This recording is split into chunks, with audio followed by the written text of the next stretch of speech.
परमेश्वर के दास भाई बख्श सिंह के द्वारा लिखित और प्रकाशित की गई पुस्तक ईश्वरीय भेदों का प्रकाश में से दैनिक संदेश।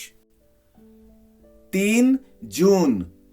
और परमेश्वर ने सुलेमान को बुद्धि दी और उसकी समझ बहुत ही बढ़ाई और उसके हृदय में समुद्र तट की बालू के किनकों के तुल्य अनगिनत गुण दिए।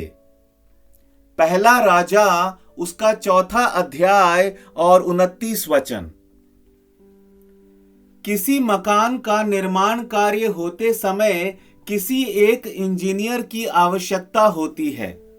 वह पूरे मकान की देखभाल करता है और निर्माण कार्य योजना अनुसार हो रहा है कि नहीं उसका विशेष ध्यान रखता है।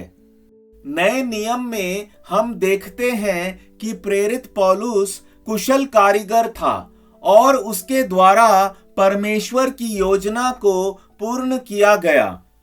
परमेश्वर की योजना में हमको स्थिर करने के लिए केवल शिक्षा ही काफी नहीं है, परंतु प्रेरितों, भविष्यद्वक्ताओं, उपदेशकों और पालकों की हमें जरूरत है।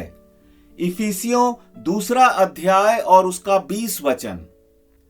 प्रारंभिक कलीसिया में कितने ही विश्वास योग्य जन थे जो जगह जगह में जाते थे और उनकी विश्वास योग्यता के कारण परमेश्वर का कार्य दृढ़ नींव पर रचा गया। हर एक युग में यह सत्य लागू होता है।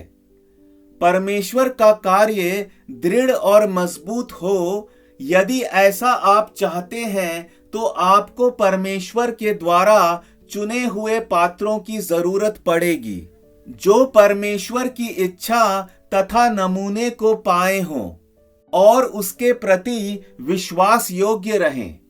परमेश्वर ने जब सुलेमान को चुना, पहला राजा उसका 2 अध्याय और 12 वचन और 3 अध्याय और उसका 11 वचन, तब उसने परमेश्वर से बुद्धि मांगी। पहला राजा 3 अध्याय और उसका 5वां और 9वां वचन। इस रीति से वह कुशल कारीगर बना। उसने ईश्वरीय ज्ञान तथा समझ वाला हृदय मांगा, जिससे भले एवं बुरे को वह परख सके।